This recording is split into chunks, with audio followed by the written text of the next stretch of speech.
Let's pray. Tayo po'y manalangin, mga kapatid. Tayo po'y tumayo. Yes, O God, yes Lord, dakila ka Panginoon, wala kang katulad, O God, Lord. Sa oras nito, patuloy po kami nagpapasalamat sa kabutihan mo, Panginoon. At kami binigyan mo ulit ng pagkakataon na makinig at mag-aaral ng salita, O God, Lord. Salamat, Panginoon. At patuloy mo kami iniingat at ginagabayan, Panginoon. At sa oras nito, Panginoon, tinataas po namin ang anak mo na siya gagamitin na maghahayag na yung salita, Panginoon. Nawa, itago mo po siya sa iyong pananalikuran. Ang sa ganung glory mo lamang po makita sa kanyang buhay. At nawa, Panginoon, mga salita mo lang po siyang mamutawi sa kanyang mga bibig. At sa aming mga makikinig, Panginoon, touch mo po ang puso namin. Nawa, Panginoon, yung mga marinig po namin is may tanim sa pinakamatabang parte na aming puso, Panginoon, at magamit po namin sa pang-araw-araw na nagulugan. At Lord, salamat, Panginoon. Sa iyo po namin binabalik ang lahat ng papuri at pagsamba sa pangalan ni Jesus. Amen. Amen. So, handa na bang magpuri ng anak ng Lord? Amen. So, tumalog tayo or siyempre para mag-ising sa kasiyahan. Bagay tanong ka ba? Tayo ay magpuri sa Lord. Kasi magpakailaman tayo magpupuri sa Kanya. Amen.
ba? Okay lang ba mo po kami? Ano ba, pwede ba?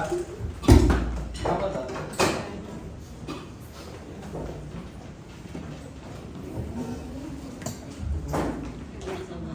Huwag kang umalis ha, kasi ma-out of camera ko kayo.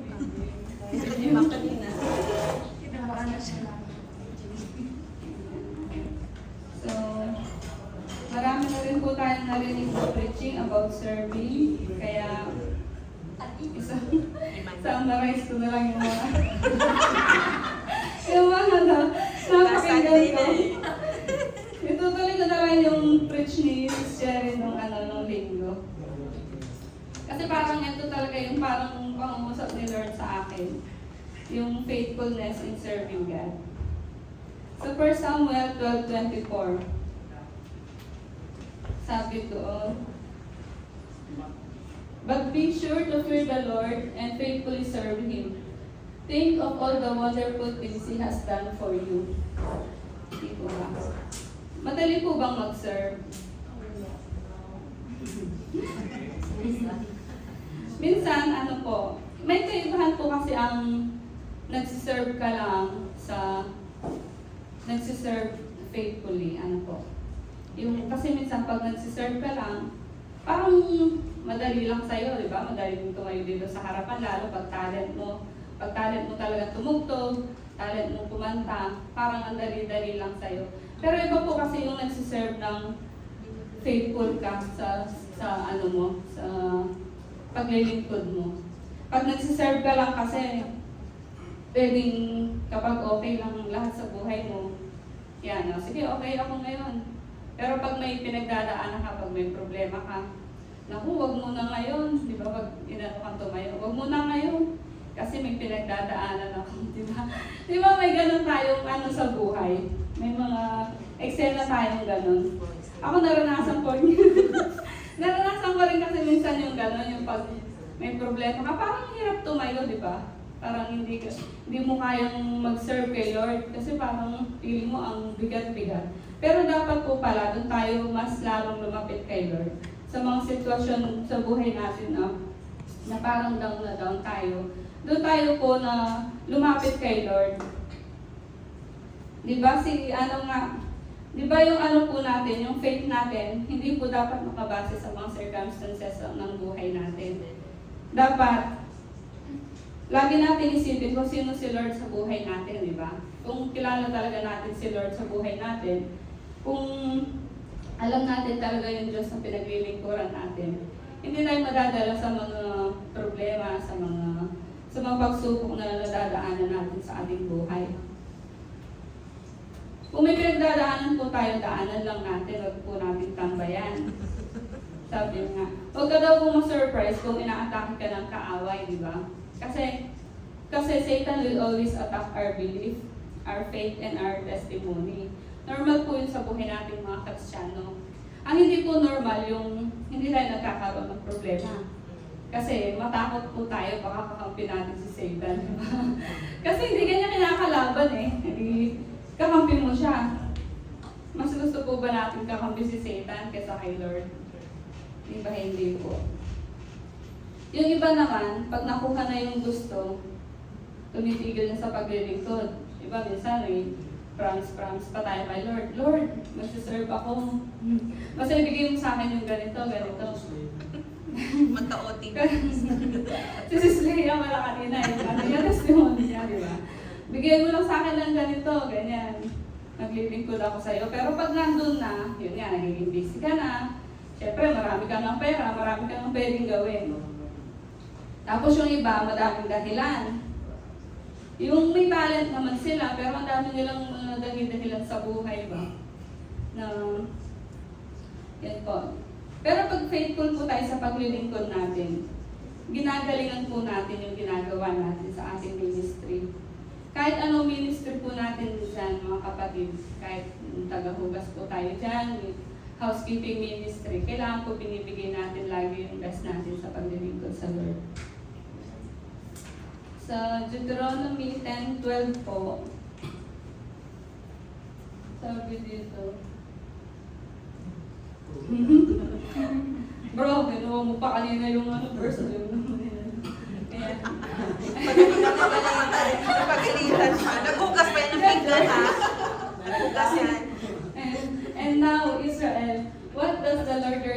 require of you. He requires only that you fear the Lord your God and live in a way that pleases Him, and love Him and serve Him with all your heart and soul. Yan po. Yung to serve the Lord our God with all our heart and our soul. Nahirapan ako sa age. Kamampangan po ako rin. Tagalin mo na si Arthur. Understood. Yan, mga kapatid. Pag po wala po yung puso natin sa paglilingkod sa Lord, madali po tayong susuko. Sigurado po yan. Hindi po tayo tatagal sa ginagawa natin pag yung pakitang tao lang ang ginagawa natin paglilingkod, di po ba? Pero pag sinasa puso po natin yan, ano mang mangyari, ano mang makita natin dyan na parang katisod-tisod sa mga kapatid natin, nagpapatuloy po tayo. Amen.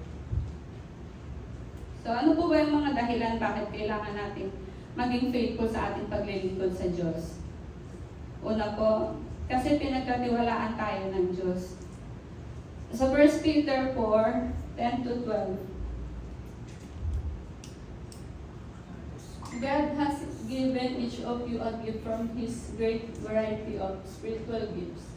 Use them well to serve one another.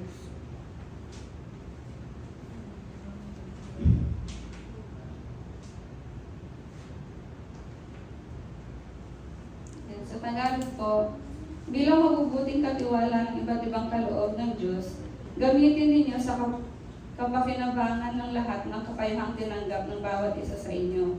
Ang nangangaral ng salita ng Diyos ay dapat ipangaral. Ang naglilingkod ay dapat maglingkod gamit ang lakas na kaloob sa inyo ng Diyos upang sa lahat ng bagay siya ay papurihan sa pamamagitan ni Jesucristo.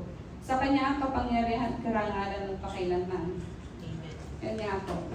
Pinagkatiwalaan po tayo ng Lord anumang ministry, sa ministry man tayo involved ngayon. Pinagkatiwala po ng Lord sa atin yan. Inalaw po ng Lord na may talent kang ganyan para palaguin mo po ito. Hindi po ito basta binigay lang sa'yo at hindi mo po ipagamit sa kanyang kaharian. Ibalyo po natin ang ministry na meron tayo dahil yun po ang ipinagkatiwala sa atin ng Lord. Lalo na po pag leader tayo sa church, di ba? Pag leader ka po, hindi po sinabing leader ka ikaw ang boss, di ba? Ikaw yung dapat na may kapangyarihan. Di ba? Leadership is not about power. Leadership is about empowerment po. Yung ikaw ang tumutulong din sa mga kasama mo para ma-motivate at ma-achieve nila yung mga bagay na kailangan nilang ma-achieve, lalo sa ministry. Saka laging leader ang nag-a-adjust para sa kanyang mga kasama, lalo pag may mga bagong commit na po. Pero hindi naman po yung mga na puro pa baby na. Yung iba, pag dapat may initiative din naman po tayo, lalo pag naiintindihan na natin yung ibig sabihin ng paglilingkod sa Lord. Yan. Bakit po sa 1 Corinthians 4:1-2,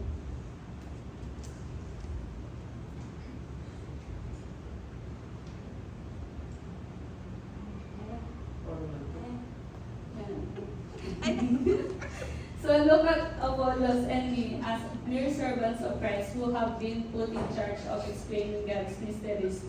Now a person who is put in charge as a manager must be faithful. Ni-require po ng Lord ang faithfulness natin sa ating paglilingkod. Ano po?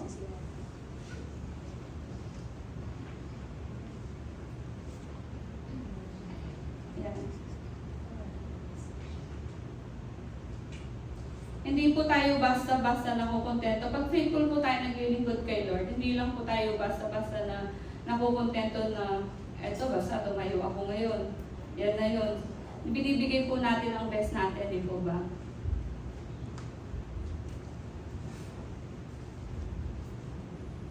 Pangalawa po, na dahilan kung bakit kailangan natin maging faithful. Ito paborito natin sigurado. Kasi may blessing sa ating paglilingkod. Diba? Yan ang gusto natin lagi yung blessing. Diba? Minsan higit pa sa inaasahan natin ang binibigay ng Lord na blessing. Higit pa sa deserve natin. Sa Ephesians 3:20,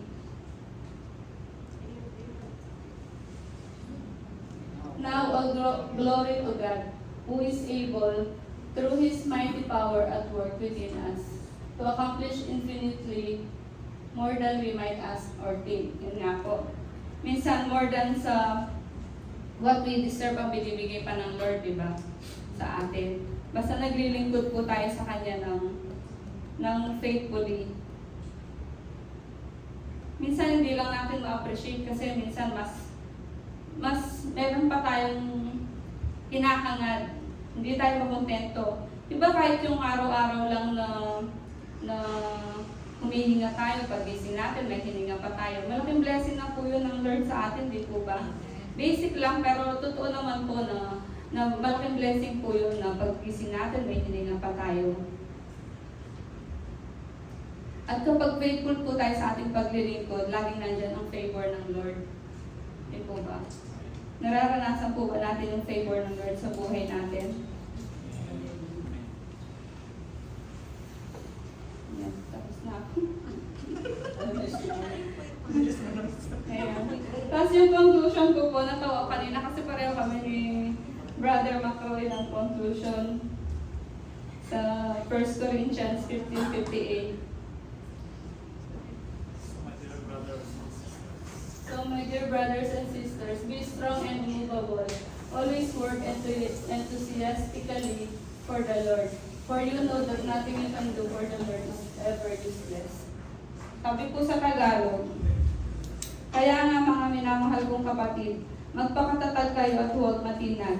Maging masipag kayo palagi sa paglilingkod sa Panginoon. Dahil alam ninyo, hindi masasayang ang inyong pagpapalasa para sa Kanya. Di po ba? Yung ating paglilingkod sa Diyos, hindi po yan masasayang. Kaya nandito po tayo mga kapatid, ayusin po natin yung ating mga puso. Yung kung ano yung motibo ng puso natin sa ating paglilingkod, ano po. Huwag po tayo umasa sa compliment ng tao kasi ang tao minsan hindi ba nasisiyahan minsan, sasabihin niya, oh, sintunado ka naman, magpapawit ka. Pero ang Lord po kasi para sa Kanya, yung puso mo ang tinitignan niya. Basta ang lahat po na ginagawa natin, we do it all for the glory of God. Ano po? Deserve po ng Lord na maging faithful tayo sa paglilingkod natin sa Kanya. Kaya ibigay po natin yung best natin paglilingkod. Kasi si Lord po, yung ginawa po niya sa atin, hindi rin naman po biro, di ba? Nung namatay siya sa krus. Para sa atin, para tubusin niya tayo sa ating mga kasalanan. Amen po. Amen. Ayan lang po ang aking masishare. Glory to God. Yun ang gustong magdagdag. Hindi ko si Richard. It's last week. Gusto natin. This is Janine daw. Next daw ulit siya. Saan na yun? Katabi ka mo. Hindi ka naka-ready? Di ba may testimony ka? Hanapin nyo na yung magician.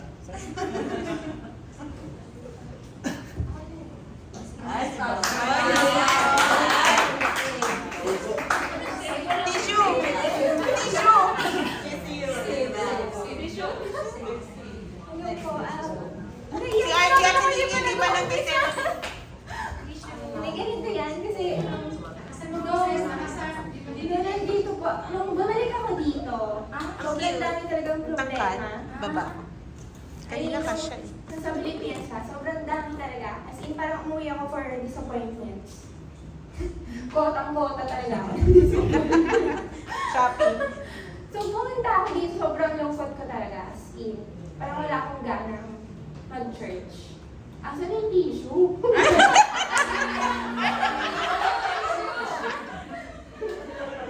Mawawala pa yung blush on ko! Matik na yung puso. Pili ka! Matigas o malambot? Boss, kasi sa hearted ako eh. Si Janet, igakin din to. So, yun nga po. So, parang disappointments after disappointments. Tapos parang na-burn out talaga ako kay Lord. And then parang feeling ko, parang, ano bang wala na akong mapuntahan that time. Sobrang gulo-gulo na rin yung isip ko, kaka-overthink ko. Wala naman ako napala. So, dumating na po ako sa point na sabi ko sa sarili ko, hindi healthy to for me. So, I have to go back kung saan ako dapat. Sabi ko. Kasi sabi nga sa akin ni Lord, no na. As in, ito na yung answer ko. Kasi hinihingi ko kasi sa kanya. Sabi ko, Lord, kung ito talaga yung will mo for me, or kung ito mga tao to is for me, ibibigay mo yan sa akin without any effort na paglalaanan ko. Kasi para sa akin yun eh. Pero kung hindi siya para sa akin, ikaw na gumawa ng paraan. Ang bilis ni Lord, bilis ka sa instant coffee. Sabi niya, no. Hindi ka naman. Sabi ko, ang hirap naman yun nun, Lord. Bakit mo ba siya pinapunta? Tapos parang babawiin mo lang din. Tapos hinayaan mo kung masaktan. Tapos ayun, tapos sabi ko, anong purpose nun? Hindi naman yun purpose na kunyari pag may trials tayo. Hindi naman yun na parang gusto lang ni Lord na saktan tayo or anything. Na siguro gusto niya tayong matuto or may gusto siya ayusin sa atin. Pero meron pa kasi anong purpose naman? Nag-isip na naman ako. Siyempre magaling ako mag-overthink. Talent mo yan, girl. Pastime ko po yung Kasi pagka may trials ako or anything, I really do process everything. Na bakit ganito nangyari? Bakit ganito ako nag-react? Anong gagawin ni Lord kapag siya yung nasa katayuan ko? And then na-realize ko, kaya pala ako nag-suffer ng ganito. Kaya pala naranasan ko tong pain. Kasi dadating din yung time na makakasalamuha ako ng ibang tao na, nanggaling ako dyan eh. I want to help them. Kasi I know how it feels. Yung parang down na down ka. So sabi ko nga po yung kanila atin siya, sabi ko nun, kahit na ninamak ako ng taong yun, or niloloko ako, or kung ano man yung motive niya, hindi ako nagalit sa kanya, which is very surprising for me. Kasi looking back, kung ginawa niya yun sa akin na wala pa ako kay Lord, talagang sisirain ko talaga yung buhay niya. Pero ganun po kasi ako talaga kaman dito before, pero yun nga. Ngayon? Ngayon hindi na. Mabait na po ako. Paano yung mukha na mabait? Sabi ko, paano lang si Lord sa kanya? Pero I will continue to pray for him. Sinabi ko rin kay Ate Chet na, kasi lahat ng pinagsasabihan ko ng problem ko, sabi, cut it off or block him. Pero sabi ko, parang ang realization ko, na every time na nagbabasa ako ng Bible, it's parang forgiveness, and then love your enemies. Kasi ang hirap nung gawin eh. Parang niloko ka na, mamahalin mo pa. Di ba parang sa makamundong pag-iisip, parang feeling natin, katanga-tanga yun na gawin. Pero andun kasi si Lord eh. Si Lord yung pagkukuhanan mo ng strength, ng wisdom, ng guide mo on how to set a healthy boundary without cutting people off. Kasi naisip ko, you don't have to cut them off, you don't have to block them off just for you to know your value, to know your worth, and to know your identity. Kasi na-realize ko rin na yung sufferings ko pala na yun, parang na-realize ko kung gaano na ako kalayo from where I was before. And it's a blessing for me to realize that within myself. Na kahit anong gawin nila tibag sa akin, hindi ako matitibag. Kasi na kay Lord tayo. So lahat tayong Christian, in the waiting, let us work together na makita natin yung purpose natin sa life, yung identity natin kay Lord. Kasi we cannot put our identities sa career natin dito sa mundo kasi everything is temporary. Lahat yun mawawala. Na-feel ko rin yun yung, kasi sabi ko nga po dati, nung unang tayo ko dito, sabi ko, pag di na ako dentista, parang wala na akong kwentang tao. May ganun po akong thinking noon, na parang, wala akong alam gawin, kundi maglinis, magbasa, magbuhat. Maghugas ka, try mo. Nagugas. Pinagugas ko ako So, parang out of that setting, fully is nothing. Parang gano'n yung feeling ko. Kaya every time na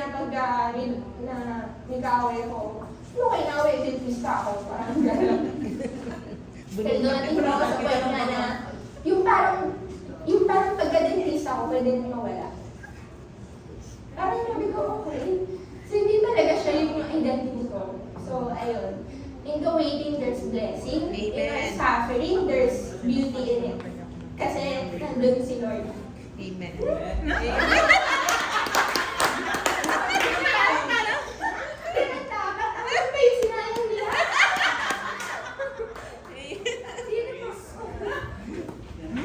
May time pa. May time pa. Yeah. Uy, kahit hindi ka lang sumayo, din ka na. Tumikinig ka. O, diyan ka na sa Ayan, partial. Nakita ko ng partial. Oh! Partial, may tissue ka na. Ayoko nang mag-anong malakas ng boses. Baka mano kayo. Ano, i-share ko lang, Uy, naiyak na agad ako. wait lang. Pili ka muna. Ano, ano, 2014 nata ako. Nakilala ko si Lord. No, Pinas? ano ako, college pa ako. Doon ko siya unang pinakilala sa akin.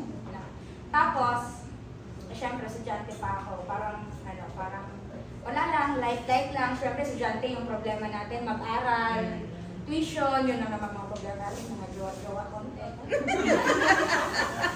Sinayang din. Ay, iba yung kay Sis Pao tsaka sa akin. Sige. Nung time na yon, hindi ako Christian. So, nung time na yon, may jowa akong lesbian. 3 months kami nun.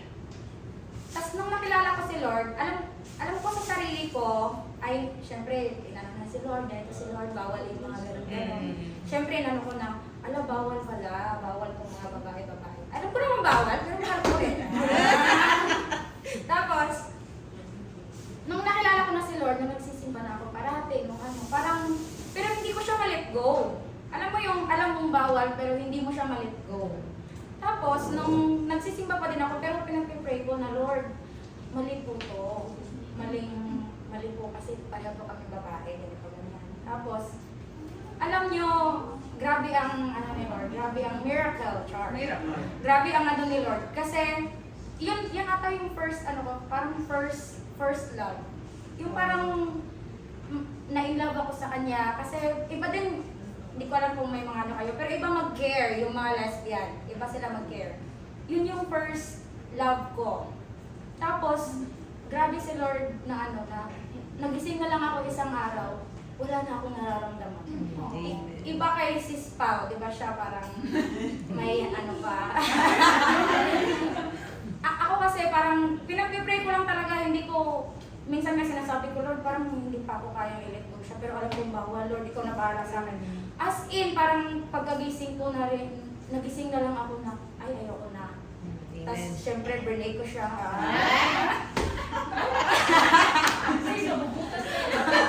May tao sa baba.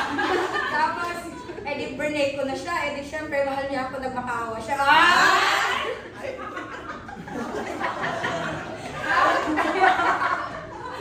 Hindi, joke lang yung nagmakaawa. Syempre, parang nag-ano lang siya, bakit ganon? Nag-ano siya, bakit ganon? Pero, naano lang ako, na-amaze lang talaga ako kay Lord nung time. Yun ata yung first major miracle na nangyari sa buhay ko. Kasi di ba, hindi ko talaga naramdaman yung sakit. As in, wala akong naramdaman na, di ba pag broken hearted ka, mahal mo isang tao, nag-ano ka, nasasaktan ka, umiiyak ka. Yun talagang instant na nagising ako isang umaga, hindi ko na siya mahal. Pwede ko na siyang i-let go, Lord, salamat. Yung ganun. Wala, hindi ako nagkaroon ng iba, hindi ako ganun, bro.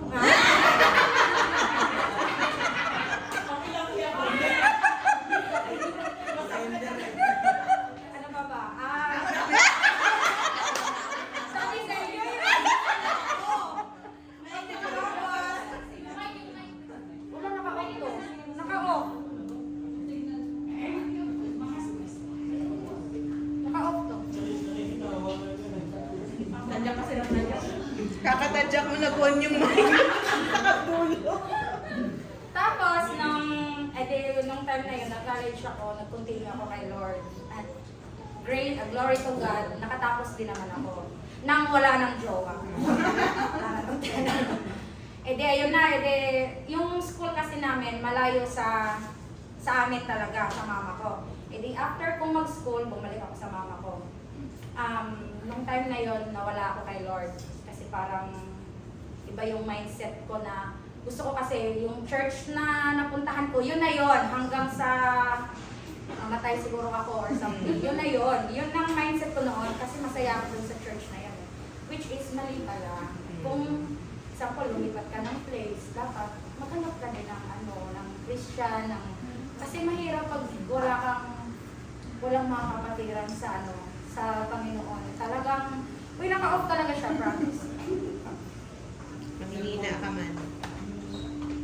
Tapos, nung lumipat na ako ng place, nagtrabaho na ako.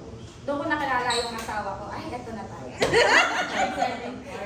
Exciting part na. Doon ko nakilala yung asawa ko. Yung asawa ko is, hindi siya believer. Nag-church siya, pero hindi parati. Mga once a year. Ganon. So, tapos parang nung time na yon, imbis na siya ang madala ko, ako ang madala niya. Same trabaho, magkatrabaho kami, tapos parang nagka-developan kami sa ilog. Parang nalayo nga ako kay Lord. Guys, ito na yung ko kay Lord. So, syempre, nagsimula kami sa inom. Tsaka hanggang sa, akala ko okay na. Akala ko, dahil mahal na namin ang isa't isa. Nagpakasal kami, hindi ko na inisip na babalik ako kay Lord.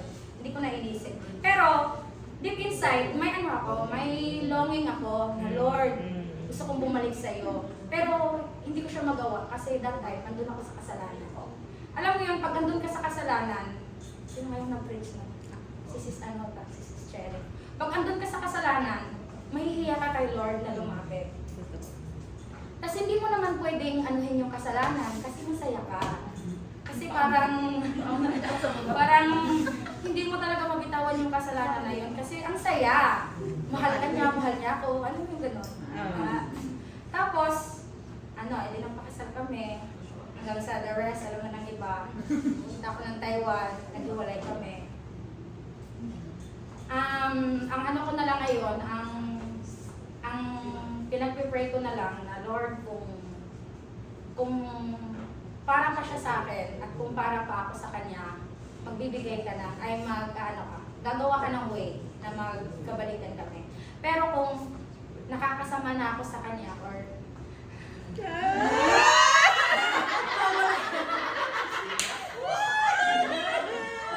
hindi ako iiyak. Alam mo yung, kasi pagkasal na kasi, ko lang sa mga singles. Jane, makinig ka, Jane.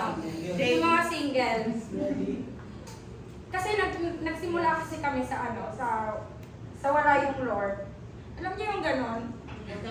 Ang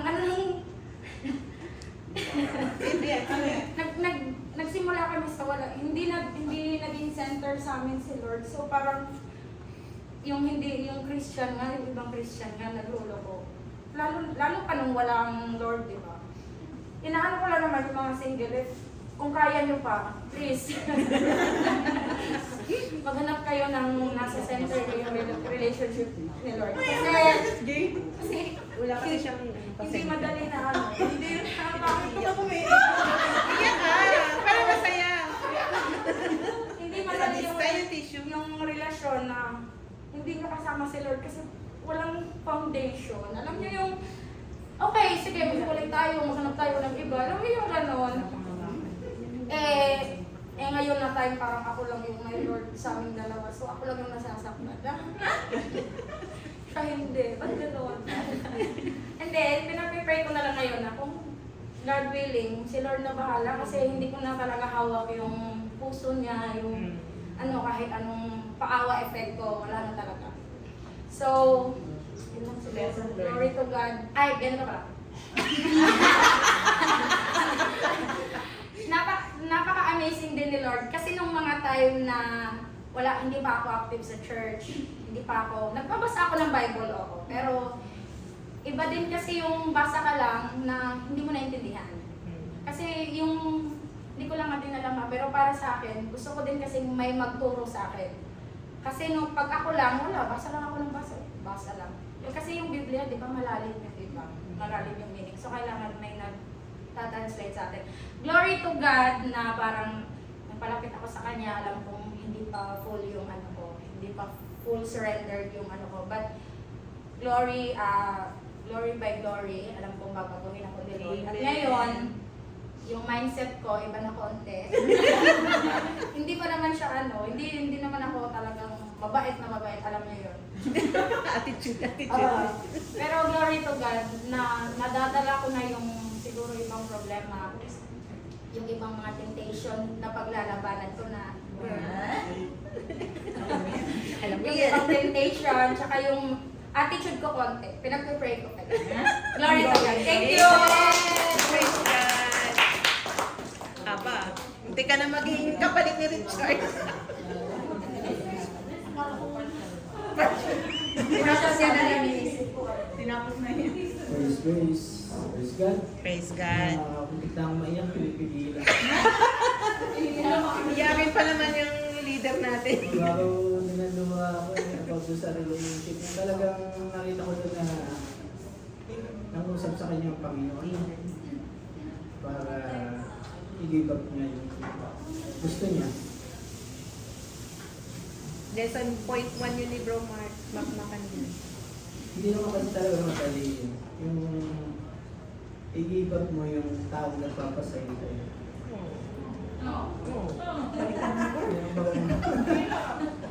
Pero kung may na-relate, Hirap. Sabi ni Richelle. yung taong nagpapasayo sa'yo. Pero kailangan mong gawin para sa Panginoon. Yun niya, di ba? Ngayon ko lang nalaman na hindi ko alam kasi yung story niya, nagulat ako na. Paano ka nagulat? Meron pala silang meron pala siyang nakarelasyon na babae. Ako dati din eh. Ngayon lang din natin nalaman na. Hindi, ako dati talaga nung hindi pa rin talaga ako nag eh. Maloko din talaga ako. Siguro alam niyo naman na story ako. Hindi namin alam.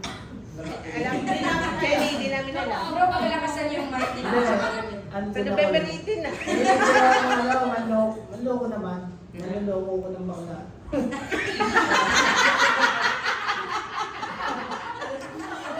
Kung may pinakakalam ng dahil ko na yung tinestimony. Ang pogi kasi. Alam niya, dami yung pinagkakalam dati. Marami ko yung ginawang kalokohan. Lalo, pag Kristiyano, ang hirap naman. Tinapon mo na yung kalokohan na ginawa mo. Tapos babalikan mo pa. Yun ang mahirap na.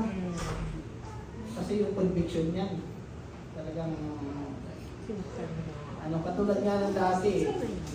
Mag-asawa na kami ni Mrs. May babae na chat sa akin. Alam ni Jenny yan. Isa na lang. Kung ngayon na lang malalaman. Isa na ako na. Dami nga iniyak niyan eh. Alam mo naman. Pogi. Yung naman tayo ng mga babae. Hindi. Kung mag-asawa, talagang nag-chat sa akin, talagang tinutokso niya ako. Nakita ko ganyan. Gusto niya, pag nagkita kami, kung mag-asawa, dati na kasi kaming, meron kaming, may MU kaming nakpas. Alam niya, nasa Taiwan ako, sa Taiwan din siya. Gusto niya mag-meet kami. Pero sabi ko, balita ako born again ka, sabi sa akin. Baka naman pag nasita tayo, kailangan dati ko munang kilala bago tayo magkita. Ay pag nagkita tayo, gusto ko yung dati kong kilala, hindi yung ngayon, yung born again ka. Ano ibig sabihin nun? Di ba ibig sabihin nun, pero gusto siyang mayari sa amin. Bakit ngayon, di ba? Makipagkita sa akin, gusto niya yung dati niyang kilala. Yung dati niyang kilala, maloko. Oh, di ba? Pero yung inisip ko, may asawa ako, may anak ako. Yung consequence, paano kung gagawin ko yung bagay na ito? Ano yung kaya yung mangyayari? Ano yung magiging resulta? Diba yan ang mahirap dun eh, yung resulta eh. Masisira, baka ako maghiwalay kami ng asawa ko, hindi niya ako patawarin sa mga nagawa kong kasalanan o may yung consequence na pwedeng mangyari na baka siyempre may anak ka, hindi mo alam kung ano yung pwedeng ano yung ni Lord sa'yo. Kasi may karma yun. Kung ano yung dinanin mo, yung dinaanin. Kaya napakahirap kung gagawa tayo ng isang desisyon na hindi natin masyadong pinag-iisipan. Lalo na kung puro yung flesh lang natin yung pinag-ahari ng sa ating buhay. Kaya kailangan talaga si Lord talaga ay nakasentro sa relasyon. Bilang isang mag-asawa, bilang isang boyfriend, girlfriend, ganyan. Kailangan si Lord. Hindi pwede yung sige-sige na lang. Hindi yung basta-basta na lang. Katulad ng mga kabataan yan, di ba? Sige-sige na lang. Hindi nila pinag-iisipan masyado yung mga desisyon. Yung mga tamang desisyon na dapat nilang gawin. Kaya bilang tayo, habang tayo nagkakaedad na, nagpamature tayo, dapat hindi yung paano ka, habang tumatanda ka, o tumatanda ng paurong. Kasi may nakikita ko tumatanda ng paurong. Meron ako yung amain ko kung kailan tumanda Tsaka mga nahilig pa sa mga basic. Easy, Mga 16, 17, 18 yung nag-iwilig sa babae kung kailan tumanda. Diba? Kaya kung maglilingkod ka sa Panginoon, sabi nga, galingan mo, maging tapat ka kasi ang hirap daw mag-serve sa Lord ng alam mo sa sarili mo na hindi ka tapat. Alam mo sa Lord na meron kang itinatago. Kasi maloko man yung mga nasa harapan mo ngayon, pero si Lord yung maluloko. Amen. Amen? Amen. Sino po ang nag-share? Mga kapatid? Tingin ko si Richard, may conviction na Ito yun. pa. Isang oras pa bro. Richard, 10 minutes. Sure. Sa oras. Maluluto spaghetti. Di pa lutong spaghetti. Maluluto kasi maingay na eh. Si Archie daw, si Archie. Pogi din yan eh. Bagong record, bagong commit ko Hindi ko pa narinig si Bro Archie nagsalita.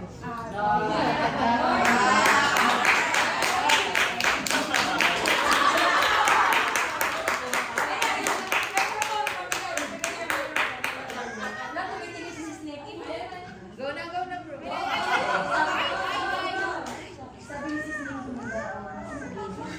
Archie? Perfect.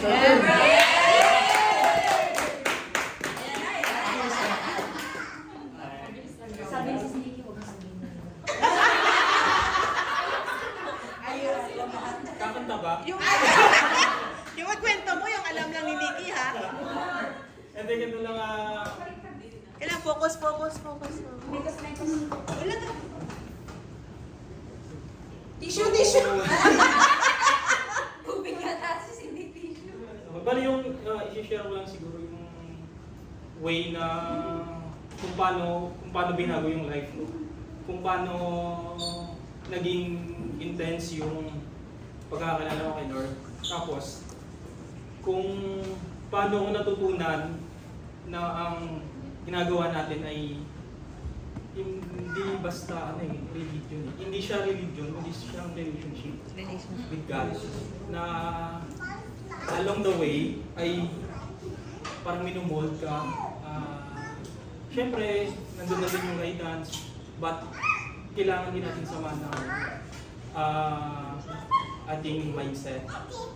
Parang feeling mo nga, parang yung tama yung malaban natin is kung mahina ka sa mental, dun siya atake. Parang bubulungan niya natin. Tapos kung physical naman, sabihin, pagod ka, huwag ka mag-shorts na naman ka ganyan. So, parang ganun lang. So, laban siya ng mental and, syempre, physical. So going back to the story kung paano ako nakilala si Lord at kung bakit ako nandito ngayon. So siguro ako ay history. Ako ay lumaki sa isang lugar na kung saan ay masasabi mong hindi okay. Kung hindi pong yung sugal is nasa gilid lang. Pag nagiinom ka, salat ka.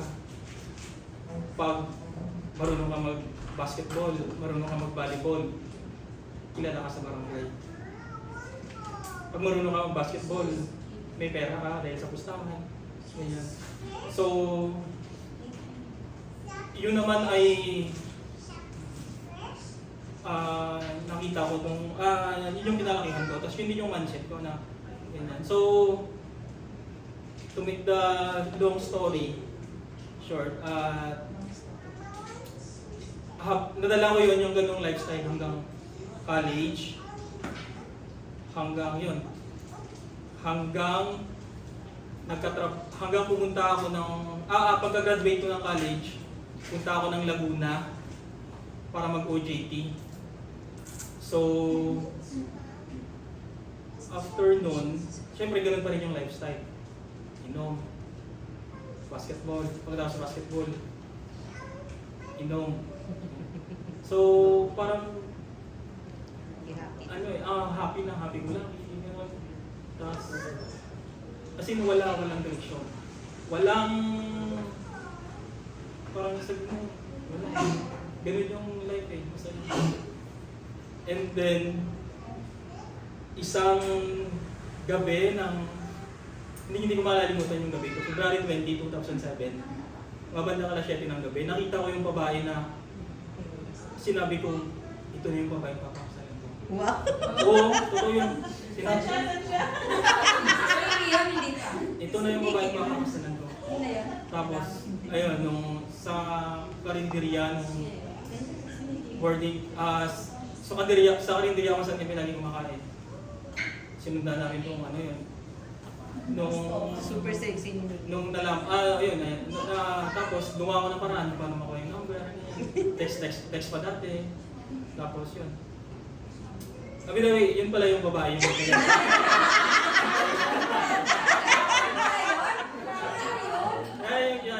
pala yung babae. Yung nanay kong dalawa kong anak, si Nikki, siya yung babae na. Ay! First girlfriend mo si Nikki? Hindi. Okay. Pero yung, tapos, nung nalaman ko, napaka-religious, ganyan.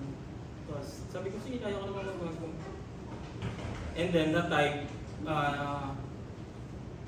sinasamahan ko siya magsimba. Nagbibigay ko lang ako sinasamahan ko magsimba dun sa Catholic Church. Tapos, nung nagsabi siya na parang iba yung drive niya, parang kasi daw parang sa Katoliko is parang paulit-ulit na lang. Tapos naghanap siya ng church dun sa Kalamba. I think that was around 2008, 2009. For the Word Kalamba, Pastor Oti, yung pastor namin na. Tapos yun, doon na nagsimula na yung journey. Although, hindi naman ako nakakapag-church lagi dahil gawa ng work schedule. Pero, step by step is, parang doon mo na nakikilala. Ayun, yung mga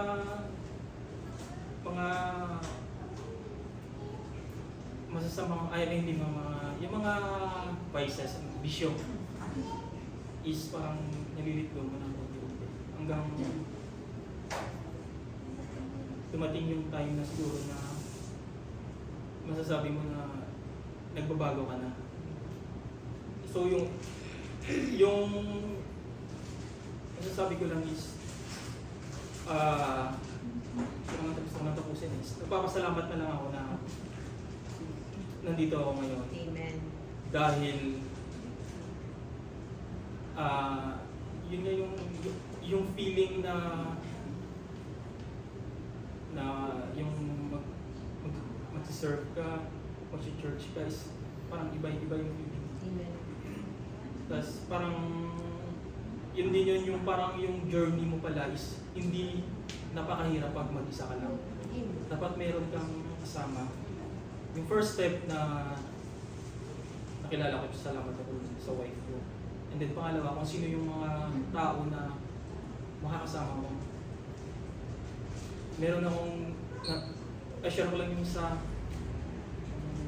Bible verse na yun. Proverbs 27 verse 17 yata yun. Tama, 27:17. As iron sharpens iron, as one friend sharpens another. Parang isang man sharpens isang man, parang ganun. No? So parang nakikita ko siya yung journey. Kailangan mong may kasama ka, mas madali pag may kasama.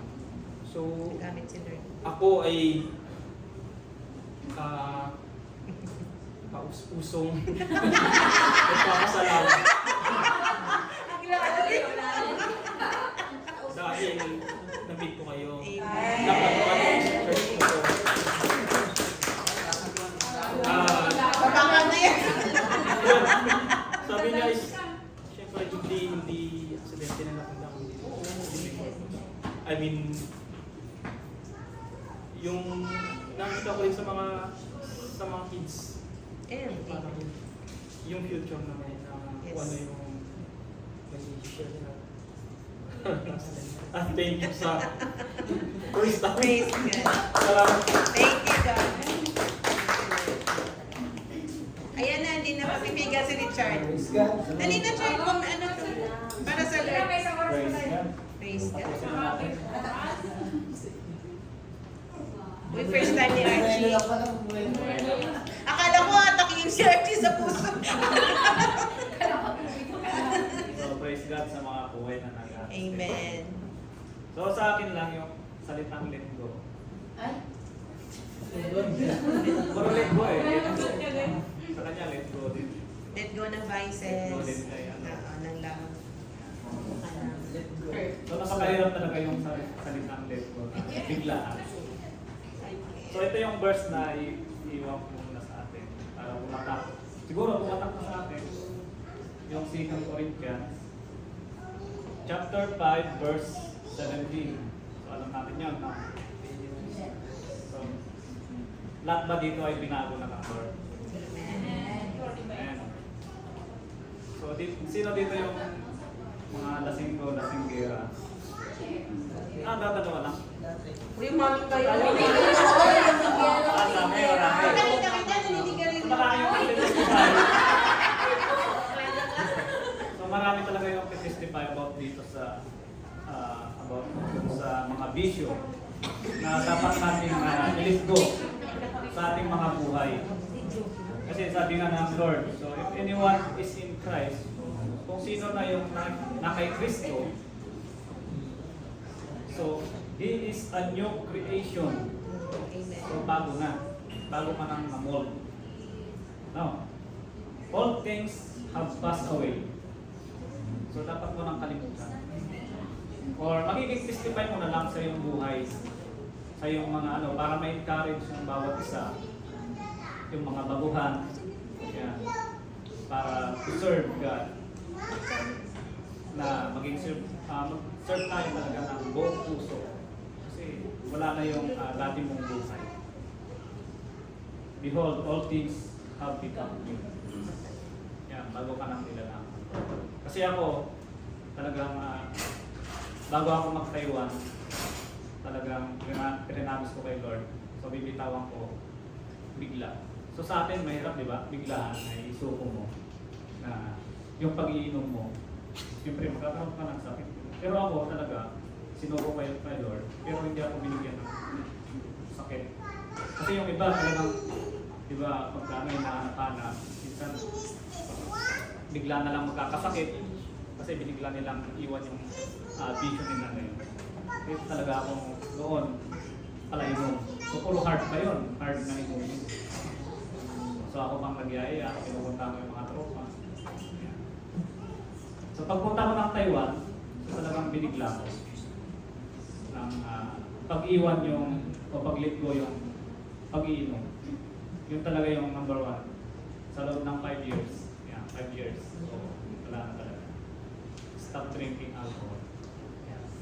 So, yun lang yung aking may share sa buhay ko. So, dapat ulit ko natin. So, bago na tayo talaga. Amen. Bago na tayo nilalang ng Lord. Kasi napakasarap ibahagi yung buhay mo, i-testify mo para may encourage ng bawat isa. Yeah. Salamat sa mga nag-testify. Glory to God. Amen.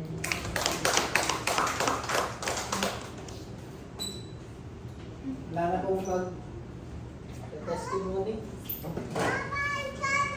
Wala na? Mga kapatid, closing prayer na natin. Pangunahan tayo ni Brother Edward. Ano ko si Robin? Uy! Po, para po ito kayo at manalangin. Heavenly Father, Lord God, Panginoon, dakilang mga Panginoon, pinapasalamat ng namin, Panginoon, sa iyong dakilang gawa, sa iyong pagmamahal. Sa amin, higit sa lahat, Panginoon, sa dakilang salita, Panginoon, ay ibinaba, Panginoon, upang aming maramdaman, Panginoon, upang aming marinig at malakaran, Lord. Lord, patuloy ka namin pinupuri, pinasasalamatan at Panginoon. Patuloy kami humihingi, Panginoon, ng kalakasan, Panginoon, ng guidance, Panginoon. Dahil alam namin na ikaw ang God of all. Ikaw ang, alam namin na ikaw ang great provider, Lord. Kaya, Panginoon, Lord, humihingi kami ng kapatawaran, Panginoon, forgive us, Panginoon, sa aming nagagawang kasalanan, Panginoon. Thank you for the cross, Panginoon. Pagpagtubos sa aming mga kasalanan. Lord, ikaw ang patuloy na sumama sa amin, Lord. Hanggang sa pag-uwi namin mamayang hapon, Lord. Panginoon, patuloy ka namin dinadakila, Panginoon, sa pangalan ni Jesus. Amen. Praise God.